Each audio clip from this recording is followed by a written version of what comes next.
Hello दोस्तों, एक बार फिर से स्वागत है आपके चैनल एम एंड अचीवर पर। तो हम लोग आपसे बात कर रहे थे कि मूल अधिकार के बारे में, पॉलिटी क्लास में मूल अधिकार के बारे में जिक्र कर रहे थे, क्लास देख रहे थे। आज हम थोड़ा बीच में टॉपिक लेकर आए हुए थे, मूल अधिकार और नीति निषेध तत्व, दोनों में अंतर क्या है, दोनों में समानताएं और भिन्नताएं क्या है। तो पहले चीज की हम लोग देखते हैं मूल अधिकार। मूल अधिकार को इंग्लिश में जिसे फंडामेंटल राइट कहते हैं, फंडामेंटल राइट। वहीं नीति निषेध तत्व अर्थात इसे कहा जाए डीपीएसपी। डीपीएसपी मतलब कि डायरेक्टिव प्रिंसिपल ऑफ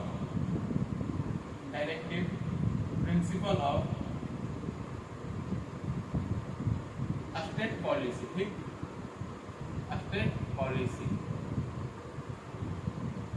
तो वही बात कहा जा रहा है कि जैसे कि हम लोगों ने देखा था मूल अधिकार, तो मूल अधिकार की जो धारणा है, जो कि एक कहा जाता है कि एक राज्य के लिए, राज्य मतलब देश के लिए क्या होता है, एक नागरिकों के लिए वो कितना सभ्य देश है, इसे जानना हो। उस व्यक्ति का संवैधानिक होना, लोकतंत्र होना अनिवार्य है ही, साथ ही यह देखना चाहिए कि वो व्यक्तिगत स्वतंत्रता अर्थात अधिकारों की धारणा कितना तक लोकप्रिय है। तो जो मूल अधिकार है, तो मूल अधिकार को पता ही होगा 1215 से हमने बताया हुआ था। आप लोग क्लास देखिए, फुल लेक्चर देखिए, उसमें हमने बताया हुआ था 1215 ईस्वी में कहाँ से, राजा जॉन द्वारा, राजा जॉन। तो राजा जॉन द्वारा कहाँ से स्टार्ट होती है, ब्रिटेन से, इंग्लैंड से स्टार्ट होती है। ठीक, वहीं क्या होता है, जब 1768 ईस्वी में अमेरिका आजाद होने के बाद 1768 ईस्वी संविधान बनता है, तो अमेरिका जैसे देश, आपको पता ही होगा कि अमेरिका जो है, अमेरिका दुनिया का पहला संविधान लिखने वाला देश है, लिखित संविधान बनाने वाला देश है। साथ ही जो ब्रिटेन है, ब्रिटेन के पास तो अलिखित संविधान है। अलिखित संविधान कहने का तात्पर्य यानी कि संविधान लिखा हुआ नहीं है, अर्थात लिखित संविधान हम उसे कहते हैं एक निश्चित समय अवधि में, ठीक, एक निश्चित संस्था द्वारा ना एक निरंतर एक निश्चित समय अवधि में लिखा गया हो। और अलिखित संविधान उसे कहा जाता है जो परंपराओं और प्रथाओं के द्वारा बनाई जाती है। जैसे जैसे परंपराएं चलती चली जाती है, उस संविधान या कानून का निर्माण होते चला जाता है। उस वजह से हम लोग कहते हैं ब्रिटेन का जो संविधान है वो अलिखित संविधान है, लेकिन अमेरिका दुनिया का पहला देश है जिसने लिखित संविधान बनाया। तो 1768 ईस्वी जब अमेरिका का संविधान लागू होता है, उन लोग क्या हुए थे कि अपने संविधान में अधिकार, जो मूल अधिकार है, उसे मूल अधिकार अपने संविधान में नहीं दे पाए थे। तो उन्होंने क्या किया, प्रथम संविधान संशोधन। आप लोग जितना, जैसे कि सबसे आसान क्या है संविधान में संशोधन करना, इंग्लैंड में आसान है। कहा जाता है कि इंग्लैंड की जो संसद है वो महिला से पुरुष और पुरुष से महिला बनाने के अलावा सब कुछ कर सकती है। ठीक, और उससे थोड़ी लचीलापन है। जो भारतीय संविधान है वो थोड़ी लचीला है। ठीक, लेकिन अमेरिका का संविधान में, जो अमेरिकी यूएसए का जो संविधान है ना, यूनाइटेड स्टेट ऑफ अमेरिका, अमेरिकी के जो संविधान है, वहाँ के संविधान में संशोधन करना नाको चने चबाने के बराबर है। ठीक, बहुत ही कठिन है। तो पहला संविधान संशोधन किया जाता है, और साथ ही पहले संविधान संशोधन करने के साथ क्या, 1791 ईस्वी में क्या किया जाता है, वहाँ पर अधिकार की मतलब कि मूल अधिकार को समाहित किया जाता है, सम्मिलित किया जाता है। ठीक, फंडामेंटल राइट को सम्मिलित किया जाता है, जहाँ से क्या होता है कि भारत का जो मूल अधिकार है वहीं से प्रेरित है। ठीक, भारत का जो मूल अधिकार है कहाँ से प्रेरित है, अमेरिका से। और 1789 ईस्वी में अमेरिका से पहले ही क्या होता है, अधिकार की लोकप्रियता फ्रांस से भी देखी जाती है। ये वो थोड़ा हम लोग इसके ऐतिहासिक परिप्रेक्ष्य देखें। अब हम लोग देखें तो अब देखिए क्या होता है कि भारतीय संविधान इतना परिपक्व होने के कारण भी पीछे बहुत सारे जिक्र हैं, क्योंकि भारत के पास लगभग 16 देशों, 15 से 16 देशों के लिखित संविधान थे। उन्होंने उसे देखा, समझा, पढ़ा और उससे अच्छे चीज़ों को समाहित किया, जो कि हमारे देश की चीज़ों, नागरिकों के लिए जितनी आसानी से सुविधा अधिकार प्राप्त की जा सके। और देखिए, अब देखते हैं हम लोग दोनों में अंतर, मूल अधिकार और नीति निषेध तत्व अर्थात फंडामेंटल राइट और directive principle of policy, state policy. तो हम दोनों में अंतर देखते हैं। तो क्या होता है, एक परिवर्तनीय अधिकार है। ठीक है, तो परिवर्तनीय अधिकार है। ठीक, परिवर्तनीय कहने का तात्पर्य हुआ कि अगर, और साथ ही एक परिवर्तनीय अधिकार है मतलब कि लागू करना बाध्यकारी है, और साथ ही कहने का परिवर्तनीय करने का अधिकार ये हुआ कि अगर विधायिका, कार्यपालिका या किसी अन्य द्वारा ना हमारे फंडामेंटल राइट का हनन होता है, हम इसे डायरेक्ट क्या करते हैं, अनुच्छेद 32 के तहत आर्टिकल 32 के तहत आर्टिकल 32 और आर्टिकल 226 के तहत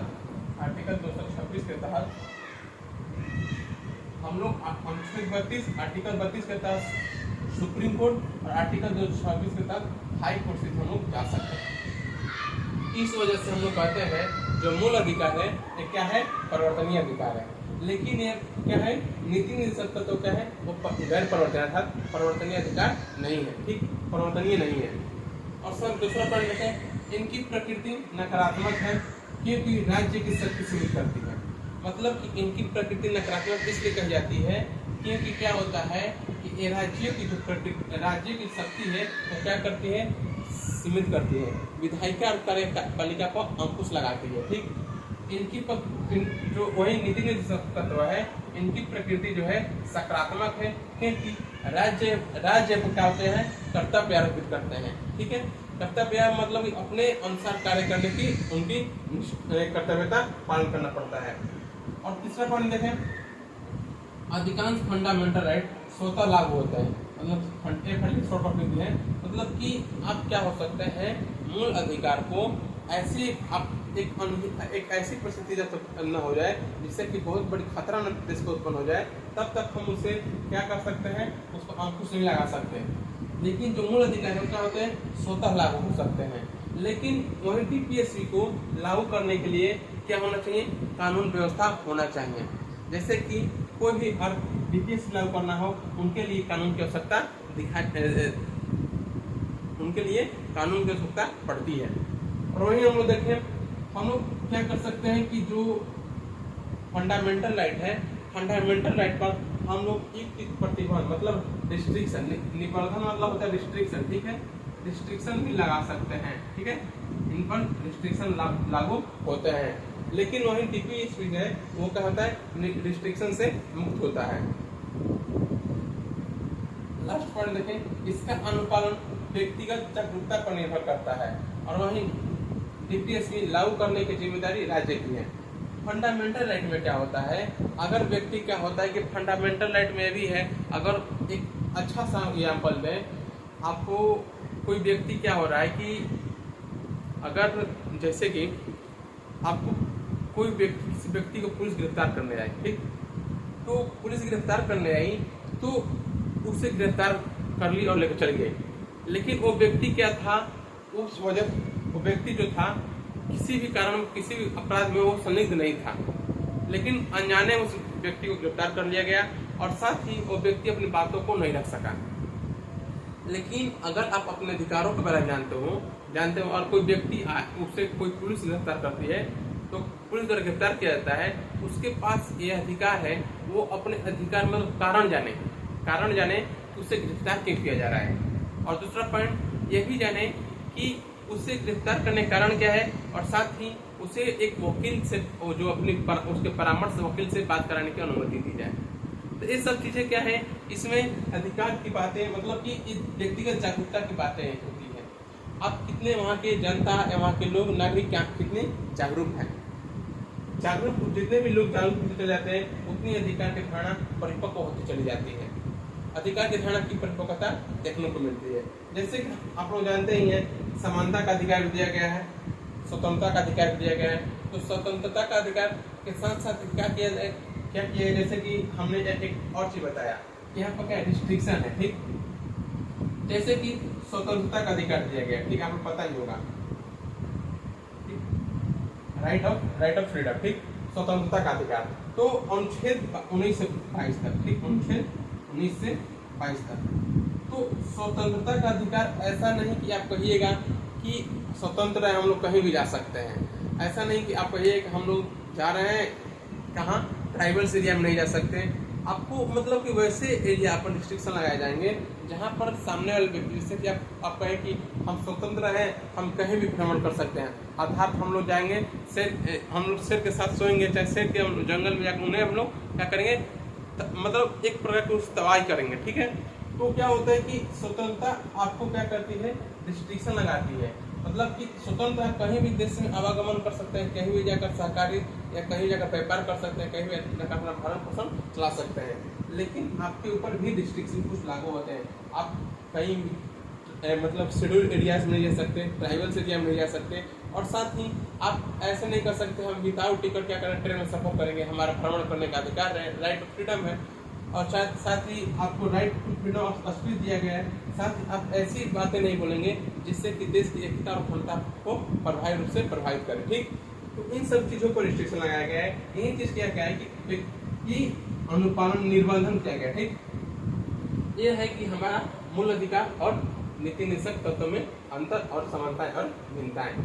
तो हम लोग अगले लेक्चर में देखेंगे फिर से कि आप लोग देख चुके हैं कि अनुच्छेद 14 आर्टिकल 14 तक क्लास देख चुके थे। अब हम लोग देखेंगे कि आर्टिकल 15, जबकि आर्टिकल 15 जो हमारा बताता है आर्टिकल 14 मतलब कि 14 से 18 समानता का अधिकार देख चुके थे हम लोग। ध्यान देखना पड़े क्लास में कितना तक चल रही क्लास।